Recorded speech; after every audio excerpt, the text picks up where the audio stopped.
for you. New at 11, a warning from federal authorities if you use e-cigarettes. RTV6 has learned counterfeiting is a problem when it comes to e-cigarette products, which could make it even harder for users, including teenagers, to tell exactly what they're inhaling. RTV6's Graham Hunter spoke to a Richmond, Indiana man who says he bought a fake from his local gas station. I popped a pod and it just was, you could just tell immediately. Jesse Service just bought one of his favorite e-cigarette brands from his nearby corner store. It was about $15 cheaper than he's used to paying. Anybody who's ever smoked a regular Mango Juul, it's just so much different. Service thought he was buying mango-flavored Juul brand e-cigarette cartridges. One sign something was off. The company tells me aside from menthol, they don't sell flavored products anymore, a move made to cut back on underage use. I think it's a huge concern for teens, and they all like the mango. The Juul spokesman we talked to says the counterfeiting of their products is a big problem the company is working to stop because often they're the flavors kids favor. They're working with Border Patrol agencies to stop the flood of illegitimate fake products that often originate in China. You never know how grotesque the laboratory that they're making these pods is. U.S. Customs and Border Patrol officers seized over 1,100 counterfeit Juul pods in April in Philadelphia, worth about $5,000. They really are really good at making them look legitimate. A spokesman from Customs and Border Patrol says counterfeit products that are inhaled pose even greater danger to consumers because there's no way to verify the product's ingredients, and says real Juul pods are made here and regulated by the U.S. government. Only on close examination and after he used it could Service tell he had a fake. I didn't want to breathe that in, and it wasn't really my choice. Service says he got his money back from the gas station he bought the fake pods from and hopes they stop selling it. My only intentions were just to kind of just spread around to everybody that you got to pay attention. Reporting in Indianapolis, Graham Hunter, RTV6. Graham, thank you. And the Customs and Border Protection spokesman we talked to says they take counterfeiting seriously because of the dangers those products pose to American consumers. Now to a live look outside from our tower camera in downtown Indianapolis. The wind could cool you off a little on this hot and humid night. Storm Team 6 meteorologist Kyle Mounts joining us now. Hey, Kyle. And it was a steamy afternoon. Those temperatures for the third day in a row, making it to 90 degrees. It's after 11 o'clock. We're still right around 80. There's that west breeze around 10 miles per hour. But notice that dew point. It is in the mid 70s. Anytime we get to 70 or higher, it's oppressive. It's that air you can wear kind of feel out there. And it's still giving us a heat index. It feels like 82 in downtown. Still feels like 90 degrees tonight in Muncie. Storm Team 6 radar is nice and quiet. And I do think we'll continue with quiet conditions through the overnight and into the morning hours tomorrow. But it is going to be toasty. Temperatures only dropping back into the lower 70s as you head out the door on Tuesday morning. It will be a dry start to the day. We may not make it through the afternoon dry. We'll take a closer look at that in a few minutes. New at 11, a priceless item once lost is now found. Cheryl Brown reached out to RTV6 tonight to let us know that someone found an urn containing her son's ashes. That urn went missing last week while Brown was running errands. We're working to get more details, and we will bring you updates on this as we learn more. A new biking and walking path is coming to the northeast side of Indianapolis, even though a city councilor and several neighbors say it's a waste of money. The Johnson Road Trail project will connect the 71st Street Trail and the Fall Creek Greenway. The goal is to make a safer, protected lane for bikers. Larry Riggle, who lives along Johnson Road, says the sidewalks were recently updated and curbs were made ADA accessible. The trail project will undo that work. Let's spend the money on keeping the roads in good shape before we replace a good sidewalk with an asphalt trail. Christine Scales, the city councilor for that district, agrees, saying the project shows the city's, quote, skewed priorities when it comes to spending money on infrastructure while ignoring bigger issues like potholes.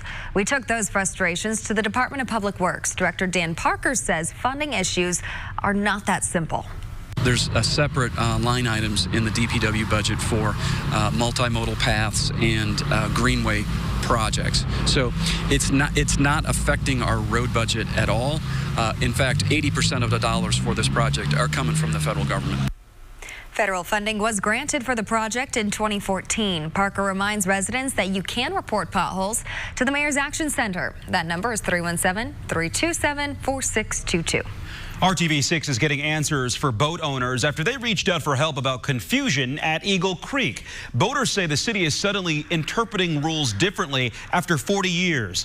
They tell RTV6 for several decades they've been allowed to take boats with motors of more than 10 horsepower into Eagle Creek Reservoir as long as they did not turn them on. Boaters say the way the rule is being enforced changed recently, keeping them off the water completely. They would not allow me on the lake Thursday. The park ranger said that if I put on the lake, they would arrest me and confiscate my boat and trailer. We're willing to spend the money on our part to try and get on the lake and fish it because it's close, it's local, it's great fishing, beautiful place to be and recreate at. But don't kick us completely off. Indy Parks released a statement to RTV6 in response to this story. The department did not address the direct concerns of the boaters, but cited a city ordinance banning boats equipped with engines larger than 10 horsepower from entering Eagle Creek. You can read that full statement in the RTV6 app. If you have a problem and need help getting answers, you can contact us at workingforyou@rtv6.com. New state laws took effect today, including one prompted by Call 6 Investigates. The goal is to better protect your kids from a cancer-causing gas. The law requires the state to educate schools about testing for radon. The State Department of Health must send school superintendents recommendations about radon testing. This comes after Call 6's Kara Kenny found only 4% of public school districts in Indiana have tested for radon in the last decade. Chris Ferguson, project manager with the company that tests schools and businesses for radon, says this is a good first step. It all starts with education, which is why we're glad that the state's taken this step to start at least educating superintendents of the need to at least consider it in their testing. Indiana does not require schools to test for radon. The EPA recommends schools test at least once every 5 years. And here are some other high-profile laws that are now in effect. School bus safety. Drivers who pass the school bus while the stop arm is out will face stiffer penalties. Bus safety became a major issue after a woman hit and killed 3 siblings in northern Indiana in October while they waited at their bus stop. And health care for pregnant teenagers, 16 and 17-year-olds can now get routine treatment, even if their parents are not around. Previously, a pregnant teen needed a parent or guardian to sign off on routine care. And a controversial hate crimes law. It does not explicitly cover age, sex, or gender identity, leading to criticism. Supporters say the law covers everyone, even if their characteristic is not explicitly listed. An Indianapolis man known for praising the power of pot is now seeking political power. Bill Levin, the leader of the First Church of Cannabis, announced today he will run for the Libertarian Party's nomination for governor. Levin says that he plans on making legalizing marijuana the main part of his platform. His congregation cannot legally use the drug in the church. South Bend Mayor Pete Buttigieg will be in Indianapolis next month. The presidential hopeful will serve as keynote speaker for the Young Democrats of America convention. The event will be on July 18th. It'll be Buttigieg's first formal campaign-style appearance in Indiana since launching his official campaign in South Bend. Buttigieg is off the campaign trail tonight, spending time in South Bend. He's been facing criticism in recent weeks after a South Bend police officer shot and killed a black man. Buttigieg attended a prayer vigil and met with community leaders. I'm joined by a number of members of the community. Just to be clear, they're not here to endorse or oppose any specific course of action that we're talking about. They do represent various community leaders that we have been in dialogue with in recent days and weeks as we look at proactive steps to make sure that this community is doing everything that it can to support trust and confidence and safety. Buttigieg says South Bend will start a public process to examine the police department's use of force and other policies in response to the deadly shooting. Today, first responders teamed up with a retired NBA player to demonstrate how dangerous the heat inside your car can be. Our big thermometer here is sitting in the sun over 100 degrees. State Police Sergeant John Perrine, Wayne Township Fire Captain Mike Pruitt, and former Pacer Scott Pollard stayed in a car as the temperature went up. Too often, a child or pet dies after being left in a hot car. The men hope the demonstration prevents future deaths. We can save one life in this country because of this, then I'll take this misery every day for the rest of my life because I'm miserable right now. I don't feel good. I'm hot. I've got a headache. But you know what? It's worth it if a life is saved. A proposal aimed at preventing hot car deaths has been introduced in the U.S. House. It would require all new cars to include safety systems that detect the presence of a child unknowingly left in a vehicle. Well, there will be one less pool to cool off in this summer heat. The outdoor pool at Cranart Park on the west side is closed for the season. Indy Park says an issue with filling the outdoor pool led to flooding of the indoor pool and the family center. To avoid having to close both, the department decided to close the outdoor pool for the summer. If you asked a physician on any given day, would you rather give up your cell phone or your medical assistant? I think they'd say, Mandy, take my cell phone. Medical assistants serve patients and physicians, and IU Health needs more of them. The extra help the health system is offering to fill these important positions. And then 2 men bought more than 4 pounds of marijuana products legally. Next, why they ended up in a central Indiana jail. You're watching RTV6 News at 11. Only get yours at Zaxby's. This is RTV6 News at 11, working for you. They were purchased legally, but police confiscated more than 2 pounds of marijuana and 2 pounds of edibles, waxes, and oils because they are not legal here in Indiana. State troopers found the drugs during a traffic stop in Henry County this morning. Investigators say the driver and passenger bought the marijuana at a dispensary in Colorado. They face misdemeanor dealing charges. The investigation continues tonight into the deadliest plane crash in Texas in decades. The small plane was headed to Florida when it crashed into an airport hangar, killing 10 people. ABC's Maggie Rulli has the latest.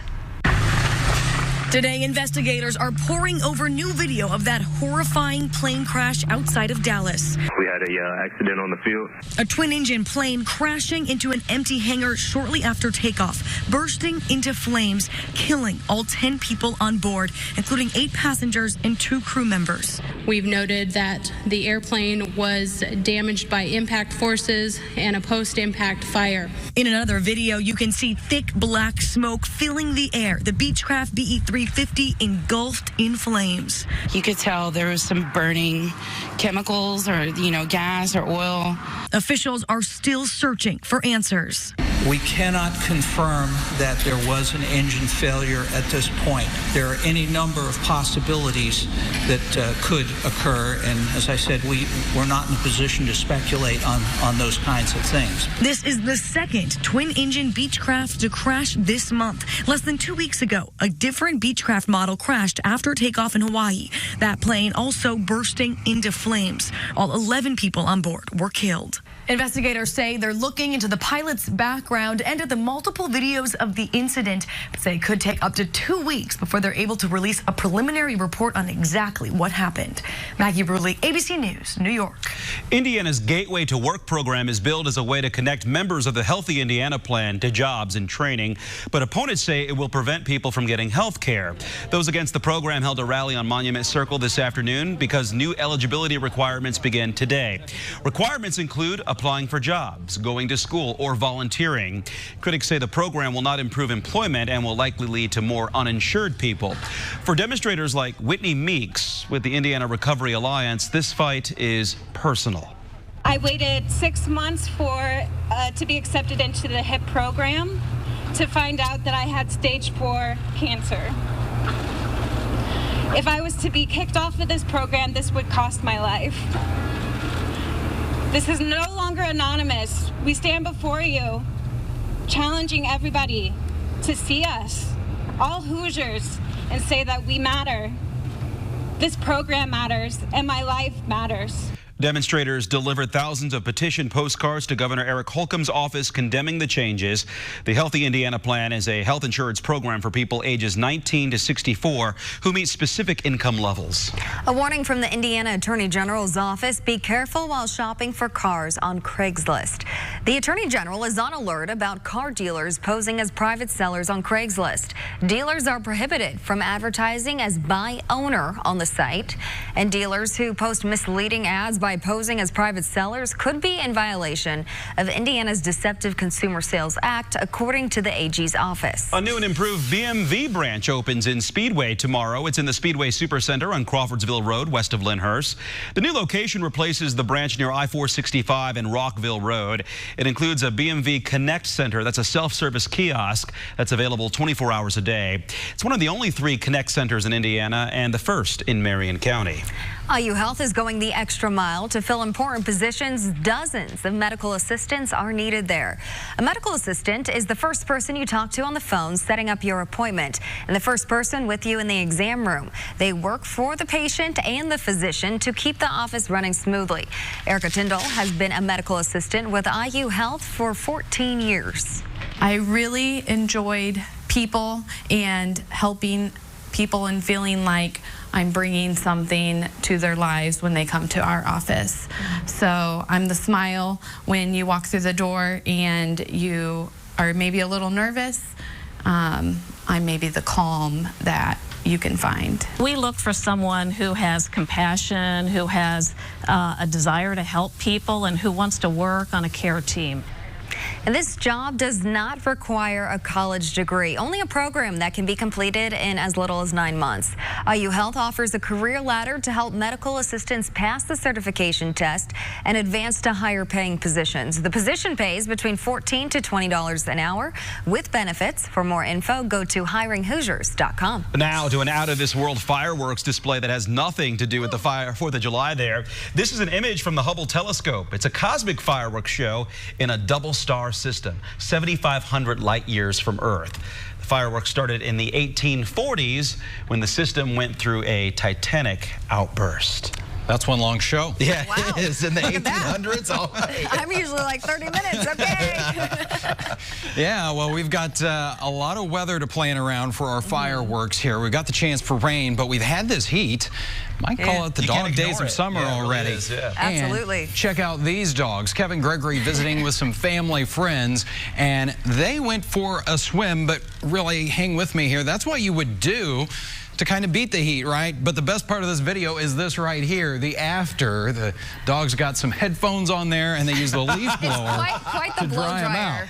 dryer. Yeah, well, life's tough. And the dog just, that's what they do, all right, as you go to the lake. All right, we got 79 degrees in downtown. It is still warm and muggy in Kokomo at 83 and 85 degrees in Muncie. Tonight, our low temperature, not very low at all, 71 with partly cloudy skies. Don't think we'll have to deal with any rain here during the overnight hours. Tuesday, that will begin to change after a dry start to the day. Those temperatures back into the 80s already as we get toward the mid-morning. So 82 for you at 10 a.m.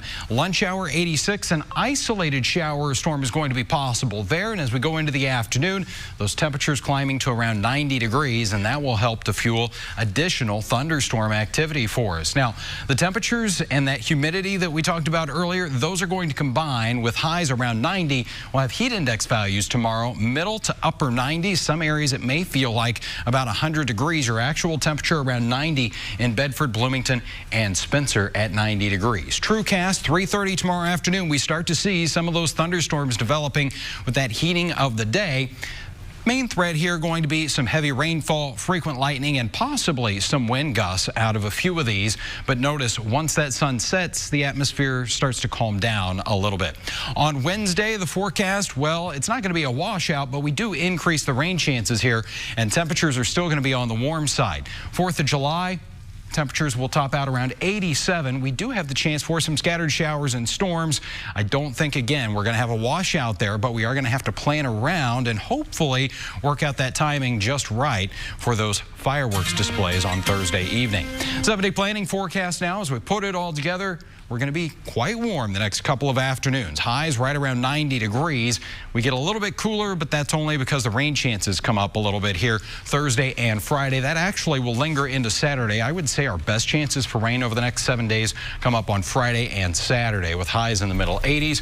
we finally get rid of that daily chance of rain as we get into early next week. All right, 91 tomorrow. Get ready for that. Another heat one.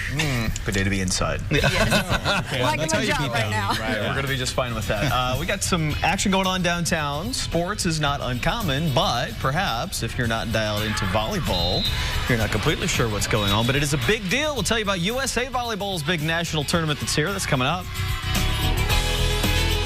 Ashley Home Store, now open in Whitestown.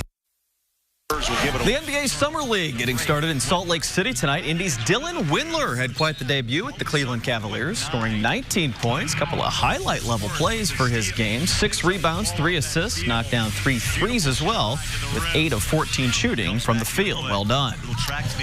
Good evening, everyone. Indianapolis does big-time sports as well as any city in the country. Racing, of course, basketball, naturally. Volleyball quickly earning its place among the most attended events here every year. I went downtown to find out why in tonight's Sports Extra Spotlight. The action is intense and the talent is growing. The games are spread out over tens of thousands of square feet at the convention center. And for a 10-day stretch, USA Volleyball is taking over downtown. It's the 40th Girls Junior National Championships, part of a surge in big-time volleyball coming to the Circle City. We have a bunch of hotel options, a bunch of food options. You know, the city of Indy is great to work with. Everybody's so welcoming and hospitality is great. Indy is known for hosting big events, and the numbers on this one hold up. 1,295 teams here from 42 states. 14,000 girls ages 11 to 18 will play championships in 27 divisions, and more than 55,000 people are expected to attend the tournament. The game was even that big when I was playing. I played since I was 8 on this floor. We used to have festival and Junior Olympics back in the day. Now it's even grown more to this tournament. People don't know it unless they're in it, and it's super exciting. Lindsay played for 3 American Olympic teams. Now she's here with the CORE Project, using digital media to tell the stories of young women who have succeeded in the sport. I want to inspire them that no matter how tall you are, no matter what your athletic type is, you really do have a chance. There are so many college opportunities. There's so much opportunity after college that they don't know about, so I'm trying to spread that word as well. This event has also become a recruiting haven for college coaches. IU's volleyball program has a gleaming new facility to attract top talent. But here, they get a chance to see much, much more. We're able to see hundreds of kids and hundreds of people and meet club coaches and all that kind of stuff and network and all that, and it's a perfect place for all of that to happen. We're just pretty lucky it's in our backyard at this year anyways. Right now we have 550 coaches from colleges here to spectate, so it's a really big deal, and you know, it's their next step. What makes a Division I level player stand out? Besides like pure athleticism and being able to kind of control their limbs at whatever age they're at, it's honestly for me, it's competitiveness, it's speed, it's how good of a teammate they are. I just think in general the Midwest is a great place that really believes in volleyball and does a great job hosting. USA Volleyball says more than 200,000 girls participate nationwide. High school volleyball continues to grow here in the Hoosier State. 397 schools in last year's IHAA state tourney, with more than 4,000 girls playing in that one. Next year, the Girls Junior Nationals will be in Dallas. Time for a final break. We'll be back to the desk to finish up tonight's news at 11 next. And test walk at the Good Feet store. The official campaign is over, but it's not too late to keep Ann dancing. The Indianapolis Cultural Trail is still collecting donations to fund repairs and renovations to the landmark art installation on Mass Ave known as Ann Dancing. According to the website, the campaign to raise $262,000 is at 75% of its goal at this hour, but organizers are still counting contributions. The total amount will be announced in the coming weeks. We've been dancing on some hot sunshine lately, but things are going to, and hot pavement, but things are going to cool down a little bit. That's as the rain chances start to build in here. Not great timing because of the 4th of July, but I still think we're going to have some dry time to work with in there as well. And a little better as we go toward the weekend with highs around 85. Dancing into that holiday weekend. Dancing in the streets. Find something cool. Dancing the night away. Good night.